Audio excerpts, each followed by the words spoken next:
At that particular time when those workers died, it was thought by the United Steelworkers at that particular time that we should have a day to remember that.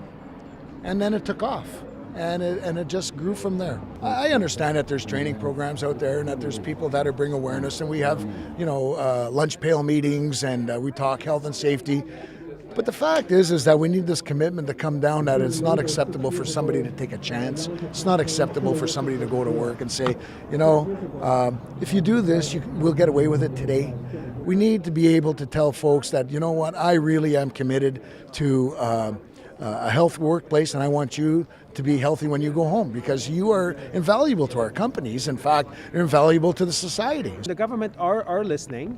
They are trying to do some of their part, but they're not doing enough. When we have education in the workplace now that you just have to read it online and sign your name that you read it, I don't believe that's kind of education that people need. They need to have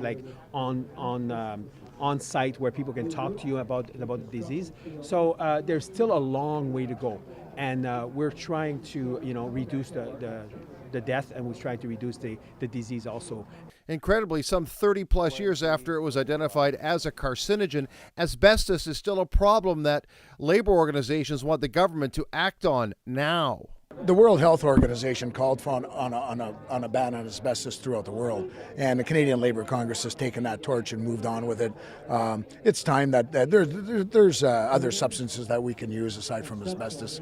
And that's one thing we're asking the government, is to give us a list of where the buildings that has asbestos, so that employees can take care of it. Asbestos has not been removed all over the place. There's still, like I said, old school, old hospital, they still have asbestos, and there was an ask to do it, and like you said, 30 years later, we're still asking for them to remove the asbestos. But furthermore, now we're asking the government to really let us know what building has asbestos and have it like a log of the building, so that employees would know, so that employees can take precautions, because it's not something that you can see in the air and whatever. Labor, employers, government